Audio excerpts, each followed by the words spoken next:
मित्रों, हिंदू धर्म ग्रंथों के अनुसार परमपिता ब्रह्मा जी ने सृष्टि की रचना के पश्चात कालखंड यानी कि समय को 4 युगों में विभाजित किया था, जिन्हें सतयुग, त्रेता युग, द्वापर युग और कलयुग के नाम से जाना जाता है। हिंदू पुराणों की माने तो इस कालखंड का आरंभ सतयुग से हुआ और कलयुग पर आकर ये खत्म हो जाता है। कलयुग की समाप्ति के बाद पुनः सतयुग शुरू होता है और ये चक्र सृष्टि की रचना के समय से निरंतर चलता आ रहा है। तब सबसे पहले खंड का नाम सतयुग रखा गया, इसके बाद के कालखंड का नाम त्रेता, फिर द्वापर और फिर अंतिम कालखंड का नाम कलयुग रखा गया। मंगलम भगवान विष्णु, मंगलम भगवान विष्णु, मंगलम गरुड़ध्वज,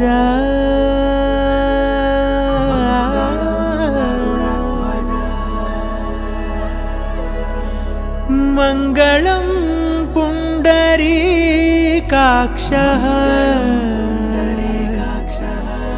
मंगलाय तनो हरि, हरि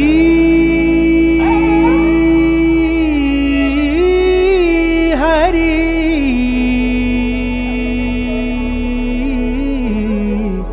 हरि हरि।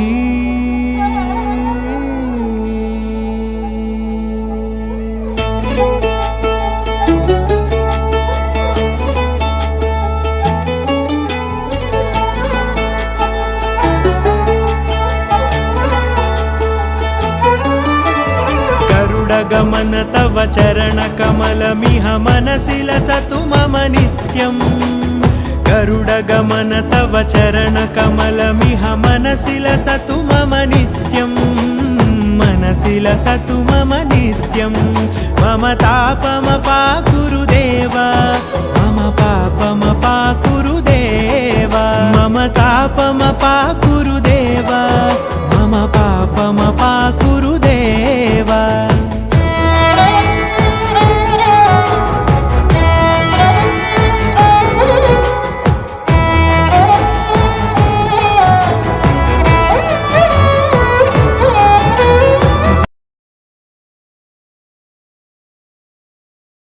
पहले कालखंड यानी कि सतयुग में सभी मनुष्यों का एक ही धर्म होता है और वह धर्म है स्वार्थ का त्याग, यानी कि सतयुग के मनुष्यों में कोई भी स्वार्थी नहीं होता, सभी एक दूसरे की मदद किया करते हैं। उस युग में किसी भी मनुष्य को किसी भी तरह की कोई बीमारी नहीं होती थी। सतयुग के मनुष्य कभी भी दुखी नहीं होते, जिसकी वजह से उनकी आंखों से आंसू भी नहीं निकलते। उस युग में न किसी में घमंड होता है और न ही कोई अन्य विकार। मनुष्य आपस में लड़ते नहीं हैं और सभी प्रेम से रहते हैं।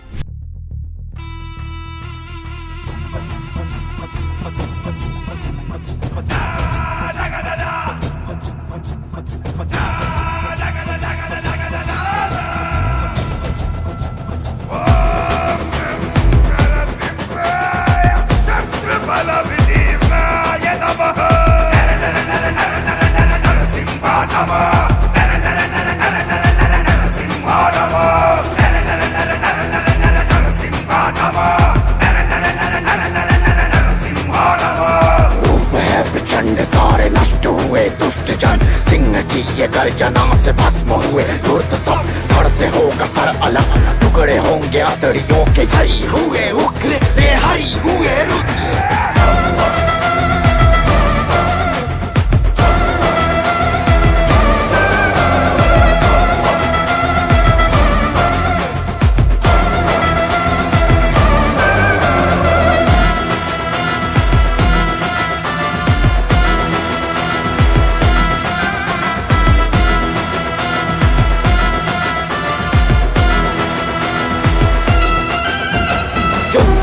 छिड़ गया है जंग एक ठनी, अस्त्र शस्त्र दंत नख है भौह अब तनी।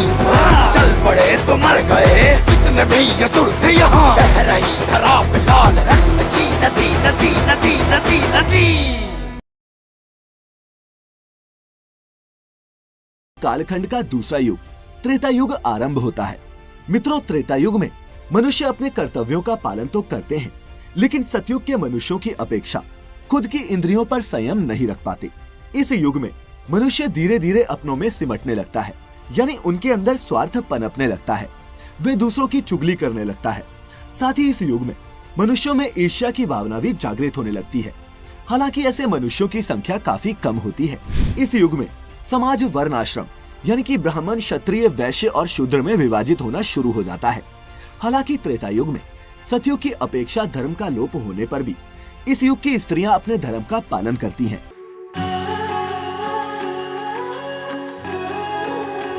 हो जन्म जन्म की खोज बताए, राम से चल के राम पे आए।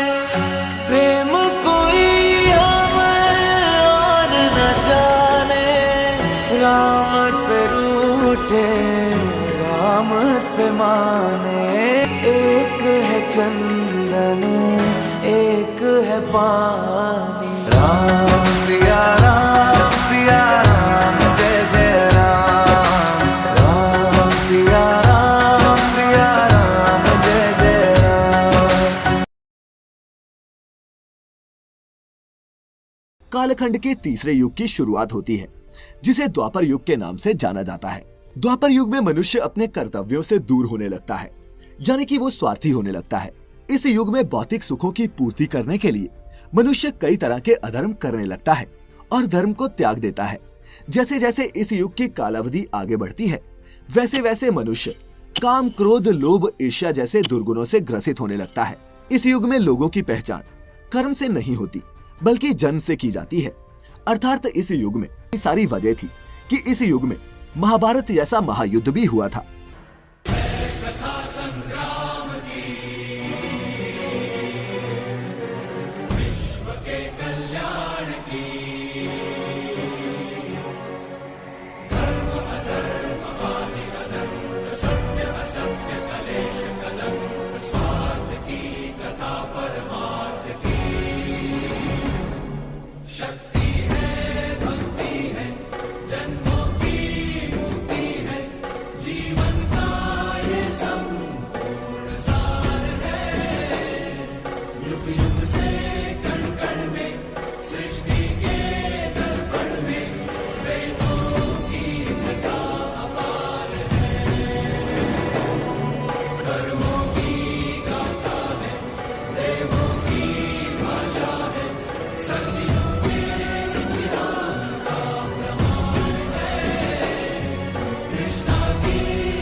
कालखंड का अंतिम युग यानी कि कलयुग आरंभ होता है।